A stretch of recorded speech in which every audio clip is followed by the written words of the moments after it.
Subscribe now and press the bell icon. Never miss an update. नमस्कार सभी साथियों को स्वागत करता हूं सबका इस YouTube चैनल पर जिसका नाम है स्टडी विद PN लोधा। साथियों आज हम पर्यावरण का मॉडल पेपर नंबर 3 हल करने वाले हैं। देखिए दोनों लेवल के लिए इसलिए ये उपयोगी टेस्ट है क्योंकि RBSC की कक्षा 5, कक्षा 6, कक्षा 7 और कक्षा 8 इन 4 किताबों से ये पेपर बनाया गया है। तो देखो लेवल 1 में भी यहीं से क्वेश्चन पूछे जाएंगे और लेवल 2 में तो और ज़्यादा यहीं से प्रश्न पूछे जाएंगे साथियों। तो बिल्कुल 25 प्लस अगर इसमें से कोई कर देता है तो उसकी तैयारी बिल्कुल टॉप करने वालों में 101% है साथियों। तो शुरू करते हैं इस वीडियो को। पूरे के पूरे 30 क्वेश्चन आपको यहाँ पर देखने को मिलेंगे बिल्कुल एग्जाम के पैटर्न पर आधारित। तो चलिए पहला क्वेश्चन आपके आता है साथियों, सौर परिवार का सबसे बड़ा ग्रह कौन सा है? बुध, बृहस्पति, मंगल और शनि। तो बताइएगा प्रश्न संख्या 1 में कौन सा विकल्प यहाँ सही रहेगा। देखेंगे प्रश्न संख्या 1 के सही विकल्प को। इसका राइट आंसर है दूसरा विकल्प बृहस्पति ग्रह है। बृहस्पति इतना बड़ा ग्रह है कि सौर परिवार के जो अन्य ग्रहों को यदि अन्य ये जो छोटे छोटे ये अन्य ग्रह है, छोटे हैं या बड़े हैं, सभी इन सभी को यदि मिला भी दिया जाता है तब भी इन सभी ग्रहों से भी दुगुना ये बड़ा रहेगा। ठीक है, दुगुना। ठीक है, बृहस्पति इतना बड़ा ग्रह है साथियों। विकल्प नंबर आपका 2 सही है प्रश्न संख्या 1 में। आगे बात करेंगे प्रश्न नंबर 2 की। तो चलिए आते हैं दूसरे क्वेश्चन पर। Very important question. पर्वतारोहियों द्वारा पर्वतारोहण के समय आँखों पर काला चश्मा क्यों लगाया जाता है? धूप से आँखों को बचाने के लिए, धुएं से बचने के लिए, यह बर्फ से उनकी सुरक्षा करता है और ठंडी हवा से बचने के लिए। तो बताइए प्रश्न संख्या 2 में कौन सा विकल्प आपका सही रहेगा साथियों। प्रश्न संख्या 2 में राइट आंसर बहुत ही अच्छा क्वेश्चन है क्योंकि आप इस क्वेश्चन को गलत कर सकते हो, पूरे चांस है। तो साथियों इसका जो सही आंसर है वो रहेगा प्रथम विकल्प। अब आप लोगों के माइंड में आ रहा होगा कि सर इसमें तो यहाँ पर तीसरा विकल्प भी सही है, लेकिन नहीं साथियों, यहाँ पर प्रथम विकल्प सही है। क्यों? क्योंकि जो पर्वतारोही होते हैं, जब वो पर्वतारोहण मतलब जब पर्वतारोहण उनके द्वारा किया जाता है तो वो आंखों पर काला चश्मा लगाते हैं क्योंकि जो पर्वत होते हैं उनके ऊपर अधिकतर जगह जो ऊंचे ऊंचे पर्वत, ऐसा तो है नहीं कि छोटी मोटी पहाड़ियाँ चढ़ेंगे, ऊंचे ऊंचे पर्वत चढ़ेंगे ये। अब उन पर्वतों पर क्या बर्फ पाई जाती है। अब जब धूप निकलती है तो बर्फ से वो धूप रिफ्लेक्ट होकर बहुत तेज गति से आंखों पर पड़ती है जिससे आंखों पर बहुत बुरा प्रभाव उठता है उस धूप का। इसलिए धूप से आंखों को बचाने के लिए साथियों पर्वतारोहियों द्वारा पर्वतारोहण के समय आंखों पर काला चश्मा लगाया जाता है। तो विकल्प नंबर आपका 1 सही है, कोई डाउट नहीं है। RBSC की बुक्स में इसकी व्याख्या भी दे रखी है। ठीक है, आपके इसमें कोई डाउट नहीं होना चाहिए। 101% प्रथम विकल्प ही सही रहेगा दूसरे क्वेश्चन में। प्रश्न नंबर 3 पे आते हैं। इनमें से असत्य कथन है। चित्तौड़ दुर्ग स्थापत्य कला का बेजोड़ नमूना है। जयगढ़ दुर्ग का निर्माण सवाई जय सिंह द्वारा करवाया गया। कुंभलगढ़ दुर्ग को मेवाड़ की आंख के नाम से भी जाना जाता है और दीवारों के ऊपर बने छेदों से आक्रमणकारी सेना को देखकर किले के सैनिक उन पर गोलियां चलाकर अपना बचाव किया करते थे। तो यहाँ पर असत्य कथन का चुनाव करना है साथियों। देखिए जो प्रथम विकल्प है चित्तौड़ दुर्ग स्थापत्य कला का बेजोड़ नमूना है, बिल्कुल बेजोड़ नमूना है, ये बिल्कुल सत्य है। तीसरा विकल्प जो है कुंभलगढ़ दुर्ग को मेवाड़ की आंख के नाम से भी जाना जाता है, बिल्कुल ये भी सत्य कथन है। चौथा जो कथन है दीवारों के ऊपर बने छेदों से, देखो दीवारों के ऊपर मतलब किले की दीवारों के ऊपर है ना, उनमें जो छेद होते थे वहाँ पर क्यों बनाए जाते थे? क्योंकि जो सैनिक है वहाँ पर ऊपर जो किले के ऊपर सैनिक रहते थे उन छेदों में से जो आक्रमणकारी सेना है उनको देख कर के उन पर गोलियां चलाते थे उससे। तो ये कथन भी सत्य है। तीसरा, चौथा, पहला कथन सत्य है, लेकिन जो जयगढ़ दुर्ग का निर्माण सवाई जय सिंह द्वारा करवाया गया ये कथन असत्य है। ठीक है, इनमें से असत्य कथन है जयगढ़ दुर्ग मतलब जयपुर वाले दुर्ग की बात की जा रही है साथियों। सवाई जय सिंह ने इस दुर्ग का निर्माण नहीं करवाया था। विकल्प नंबर आपका 2 असत्य कथन है और यही आपका राइट आंसर है तीसरे क्वेश्चन में। प्रश्न नंबर 4 पे आते हैं। राजस्थान में पेट्रोलियम पाया जाता है। कोटा जिले में, बाड़मेर जिले में, उदयपुर जिले में, जयपुर जिले में। तो साथियों बताइएगा इनमें से पेट्रोलियम राजस्थान के कौन से जिले में पाया जाता है? कोटा में तो पेट्रोल होता नहीं है, जयपुर उदयपुर में भी नहीं होता है, बल्कि बाड़मेर जिले में, राजस्थान के बाड़मेर जिले में पेट्रोलियम पाया जाता है साथियों। वहाँ पर इसके रिफाइनरी मशीनें भी लगाई जा चुकी है। विकल्प नंबर आपका 2 सही है प्रश्न 4 में। आगे बात करेंगे प्रश्न नंबर 5 की। तो चलिए आते हैं 5वें क्वेश्चन पर। फसल पकने पर केरल में कौन सा त्योहार मनाया जाता है? मकर संक्रांति, पोंगल, ओणम और दीपावली। तो साथियों दीपावली और मकर संक्रांति तो संपूर्ण भारत में ही मनाई जाती है। विशेष रूप से यहाँ पर केरल की पूछा है, जब फसलें पकती है तो साथियों ओणम मनाया जाता है। कौन सा त्योहार मनाया जाता है? ओणम नामक त्योहार केरल में मनाया जाता है जब किसानों की फसलें पकती है। तीसरा विकल्प आपका सही है प्रश्न 5 में। आगे बात करेंगे प्रश्न नंबर 6 की। तो आते हैं 6ठे क्वेश्चन पर। इग्लू कहाँ बनाए जाते हैं?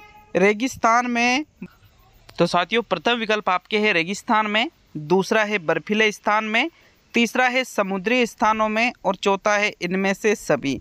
तो बताइए प्रश्न संख्या 7 में कौन सा विकल्प सही रहेगा? बहुत ही अच्छा इंपॉर्टेंट क्वेश्चन है, एग्जाम में आने के पूरे चांस है दोनों लेवल के लिए। तो साथियों इग्लू की अगर हम बात करें तो ये बर्फीले स्थानों पर बनाए जाते हैं। इग्लू जो कि घरों के नाम है, ठीक है, घरों के नाम है जो कि बर्फ से निर्मित होते हैं साथियों। रेगिस्तान और समुद्री स्थान पर नहीं बनाए जाते हैं। विकल्प नंबर कौन सा सही है आपका? दूसरा विकल्प सही है प्रश्न संख्या 7 में।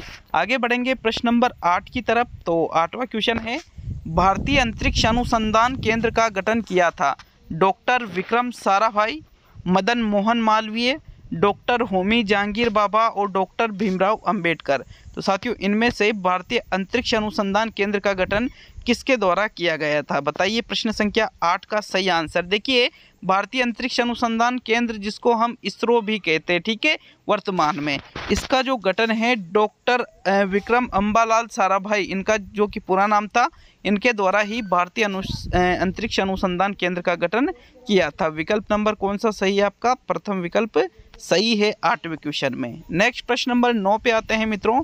9वां क्वेश्चन, चिपको आंदोलन में कितने लोगों ने अमृता देवी बिश्नोई के साथ बलिदान दिया था? 369, 363, 360 और 400। मतलब जब देखो वन से संबंधित था ये आंदोलन, वनों की कटाई को रोकने के लिए, है ना। अमृता देवी ने जो बिश्नोई समाज के जो लोग थे, कितने लोग अमृता देवी के साथ शहीद हुए थे? साथियों यहाँ पर इसका राइट आंसर है 363 लोग अमृता देवी के साथ बलिदान हुए थे। 363 स्त्री और पुरुष। विकल्प नंबर आपका 2 सही है 9वें क्वेश्चन में। आगे बात करेंगे प्रश्न नंबर 10 की। तो चलिए आते हैं 10वें क्वेश्चन की ओर। 10वां क्वेश्चन है, स्टेपीज घास के मैदान कहाँ मिलते हैं? अफ्रीका में, ऑस्ट्रेलिया में, यूरेशिया में और दक्षिण अमेरिका में। बताइए 10वें क्वेश्चन का सही विकल्प कौन सा रहेगा? इसका सही आंसर स्टेपीज घास के मैदान आपसे पूछा गया है। साथियों थोड़ा सा टाइम देता हूं इसके लिए, बताइएगा। अगर याद नहीं है तो याद रखिएगा इस क्वेश्चन को, बहुत ही इंपॉर्टेंट क्वेश्चन है। आरबीएससी की बुक्स में से है सारे क्वेश्चन, मैं पहले ही बता चुका हूं। यूरेशिया में स्टेपीज घास के मैदान मिलते हैं। किसी भी प्रश्न पर अगर आपको डाउट हो तो कमेंट कर दिया करो, मैं तुरंत उसका सोल्यूशन दूंगा आपको। 10वें क्वेश्चन में थर्ड विकल्प सही है साथियों। आगे बात करेंगे प्रश्न नंबर 11 की। भारत सरकार द्वारा पहला कृत्रिम उपग्रह प्रक्षेपित किया गया था 1960 ईस्वी में, 1975 ईस्वी में, 1947 ईस्वी में और 85 ईस्वी में। तो देखिए 47 ईस्वी में तो आज़ाद हुआ था, तो यहाँ पर आज़ाद होते ही क्या कृत्रिम उपग्रह भेज देगा? नहीं भेजेगा।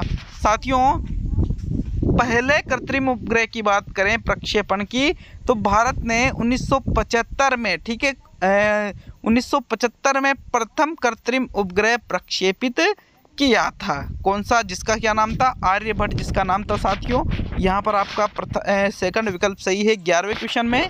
नेक्स्ट प्रश्न नंबर 12 पे आते हैं। तो चलिए देखेंगे प्रश्न संख्या 12 को। हमारी प्रथम पाठशाला है परिवार, विद्यालय, समाज और पड़ोसी। इजी क्वेश्चन है, एक के भी गलत ये क्वेश्चन नहीं होना चाहिए, क्योंकि बच्चे की प्रथम पाठशाला उसके परिवार को माना जाता है। परिवार में ही वो सबसे पहले जो आधारभूत ज्ञान उसका होता है वो सीखता है साथियों। बोलना चालना वगैरह ये सभी चीज़ें परिवार के द्वारा ही सीखी जाती है। हमारी प्रथम पाठशाला परिवार को माना जाता है जबकि बालक की पहली गुरु होती है उसकी माँ। ठीक है, यहाँ पर आपका प्रथम विकल्प सही है 12वें क्वेश्चन में। आगे बढ़ेंगे मित्रों प्रश्न नंबर 13 की ओर। तो चलिए आते हैं 13वें क्वेश्चन पर। बाजरा और मक्का के उत्पादन की दृष्टि से महत्वपूर्ण राज्य है पंजाब, हरियाणा, केरल और राजस्थान।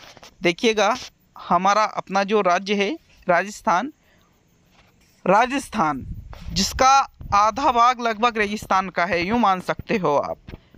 इसमें सबसे ज़्यादा बाजरा और मक्का का उत्पादन रेगिस्तानी इलाकों में होता है साथियों, खासतौर पे बाजरा का। दोनों का उत्पादन की दृष्टि से सबसे महत्वपूर्ण राज्य की बात की जाए तो हमारा राजस्थान ही है।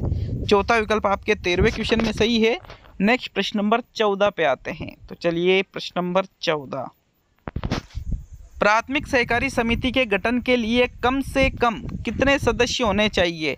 12, 15, 18 और 20। आपको प्राथमिक सहकारी समिति का गठन करना है तो न्यूनतम सदस्यों की संख्या आपसे पूछी जा रही है। न्यूनतम, कम से कम कितने सदस्य होने चाहिए बताइएगा। 14वें क्वेश्चन में कौन सा विकल्प यहाँ पर सही रहेगा साथियों? जल्दी जल्दी जवाब दीजिएगा। अगर याद नहीं है तो स्क्रीनशॉट ले लीजिएगा इस प्रश्न का। कम से कम 15 सदस्य होने चाहिए प्राथमिक सहकारी समिति के गठन हेतु। विकल्प नंबर आपका कौन सा सही है? दूसरा विकल्प सही है साथियों 14वें क्वेश्चन में। चलिए 15वां क्वेश्चन देखेंगे। तो आपका नेक्स्ट क्वेश्चन 15वां क्या पूछ रहा है?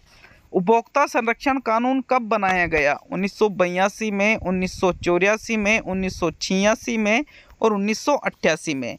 बताइएगा प्रश्न 15 में सही विकल्प। साथियों यूँ मान के चलिए, ये जो मैटर आप पढ़ रहे हो बिल्कुल निःशुल्क ये चीज़ें हैं, निःशुल्क चीज़ें इतनी मेहनत से बना रहा हूँ, आप सोच नहीं सकते इस चीज़ के बारे में।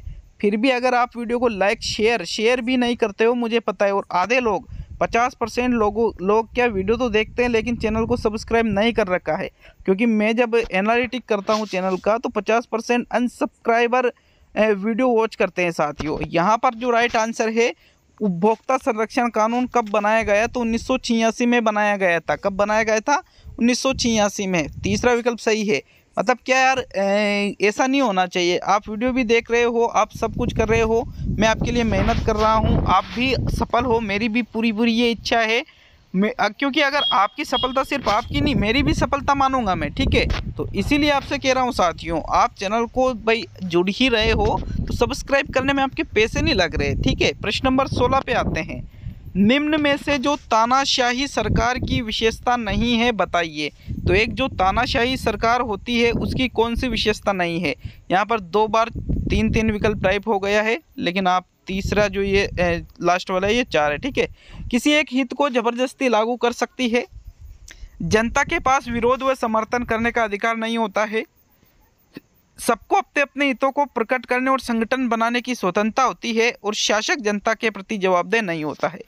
तो जो तानाशाही सरकार है, वर्तमान में भी जो उत्तरी कोरिया है, नाम सभी ने सुना होगा, किम जोंग का, तानाशाही सरकार के नाम से जाना जाता है वो देश।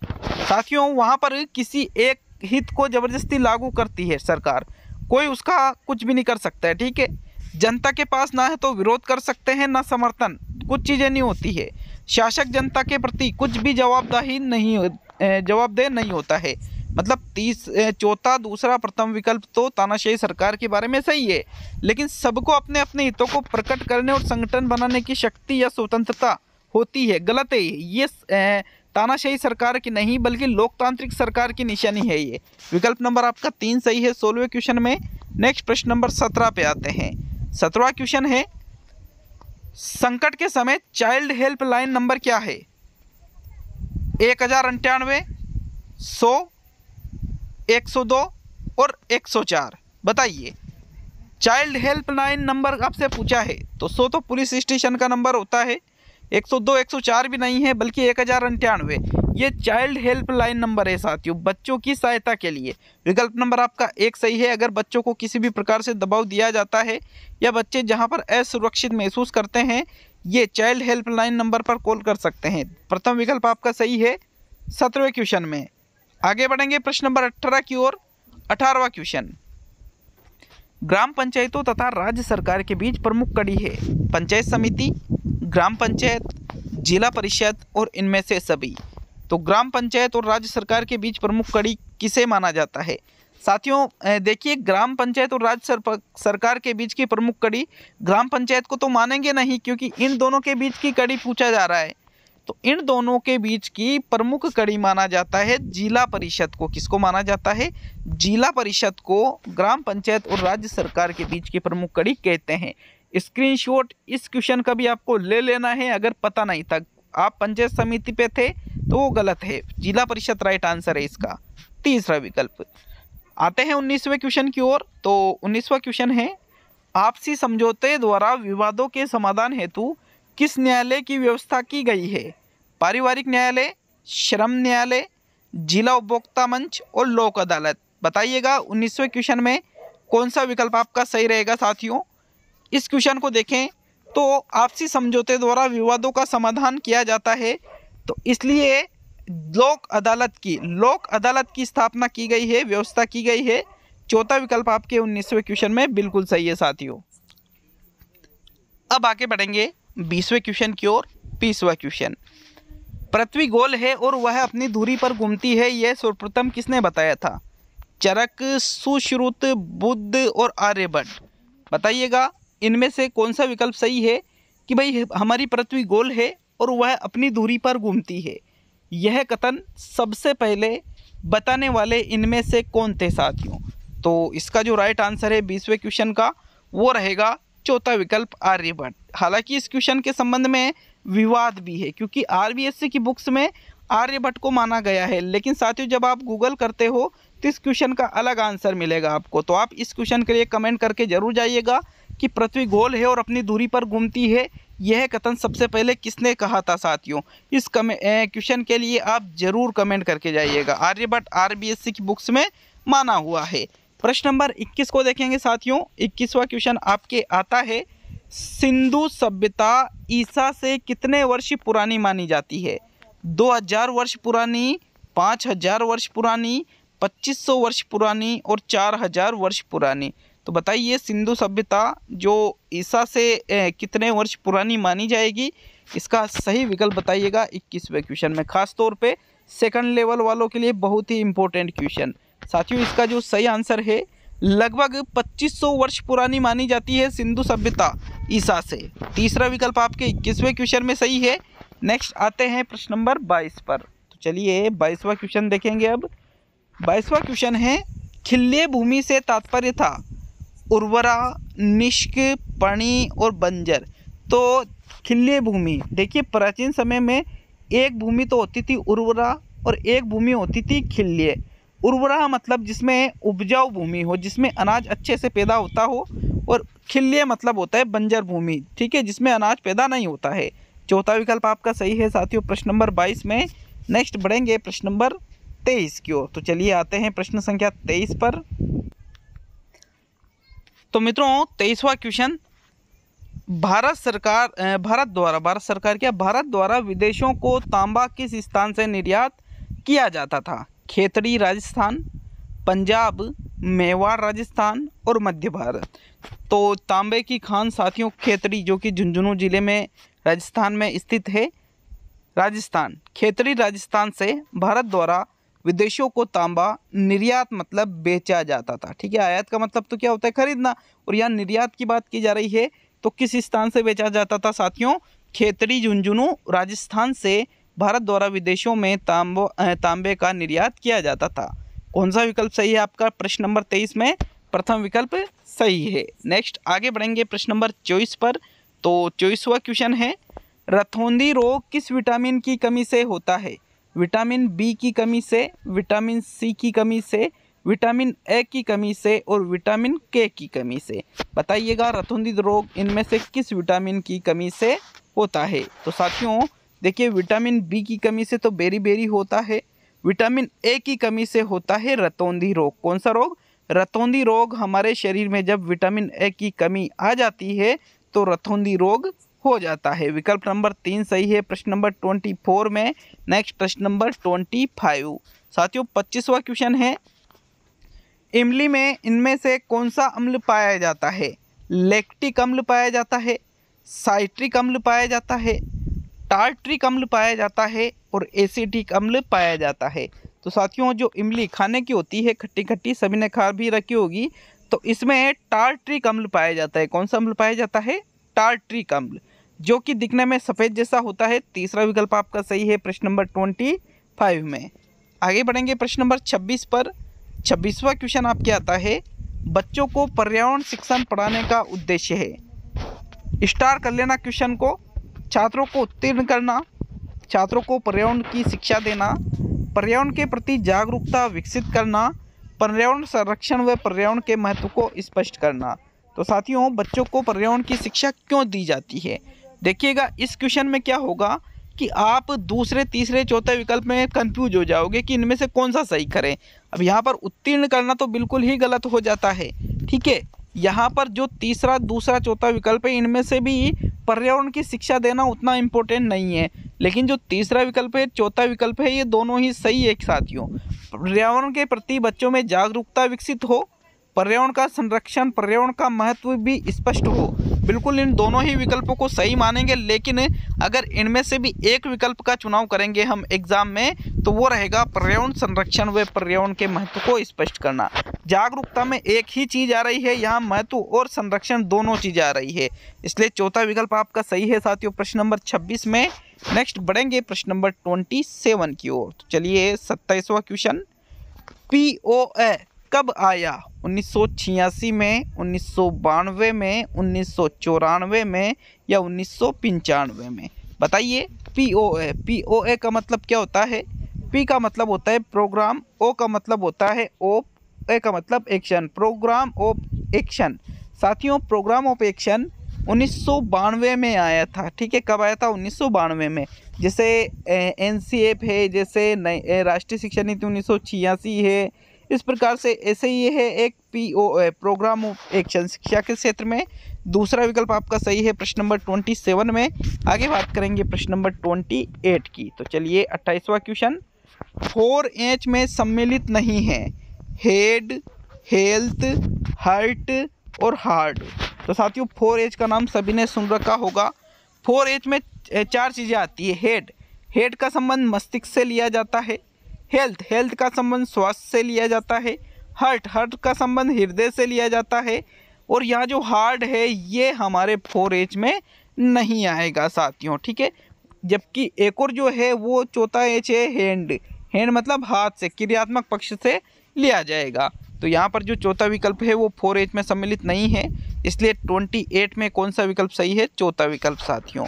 आगे बात करेंगे प्रश्न नंबर 29 की। तो 29वां क्वेश्चन है, आप कक्षा 6 को महाभारत का प्रकरण पढ़ाना चाहते हैं तो इसके लिए आप किस विधि को सर्वश्रेष्ठ मानेंगे? प्रदर्शन विधि को, कहानी विधि को, परियोजना विधि को और प्रयोगशाला विधि को। तो भाई सपोज कीजिए कि आप टीचर है, सपोज क्या कीजिए भावी शिक्षक हो ही आप, तो मैं भी गलत बोल गया यहाँ पर। तो यहाँ पे आप कक्षा 6 के अध्यापक है और आप बच्चों को सामाजिक के अंतर्गत महाभारत का पाठ पढ़ा रहे हो या अन्य किसी विषय के अंतर्गत। महाभारत का यदि पाठ पढ़ाना है तो प्रदर्शन करके क्या महाभारत की जैसे लड़ाई करके आप महाभारत पढ़ाओगे? नहीं। प्रयोगशाला क्या प्रयोग करके महाभारत का प्रयोग करोगे? नहीं करेंगे। परियोजना बनाकर भी नहीं, बल्कि आप कहानी विधि के माध्यम से, क्योंकि महाभारत एक कहानी के रूप में प्रस्तुत करके बच्चों की रुचि भी रहेगी कहानी में, बच्चों को आसानी से उस चीज़ की शिक्षा दे सकते हो। सेकंड विकल्प आपका सही है साथियों 29वें क्वेश्चन में।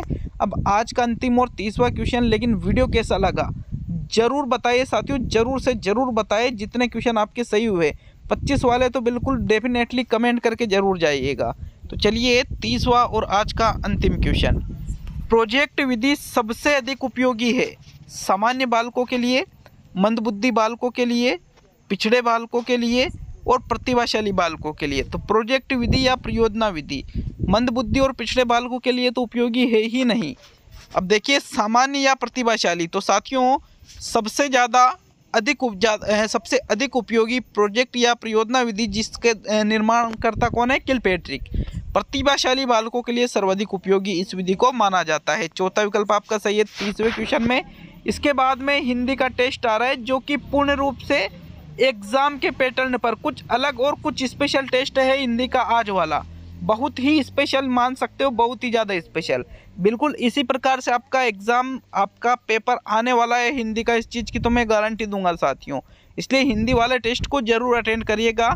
लेवल 1, लेवल 2 कोई सा भी आपके सब्जेक्ट हो, यदि आपके लैंग्वेज फर्स्ट या लैंग्वेज सेकंड में हिंदी है तो ज़रूर अटेंड करिएगा। 8 बजे आ रहा है वो टेस्ट, ठीक है। मिलते हैं अगले वीडियो में। बहुत बहुत धन्यवाद सभी का।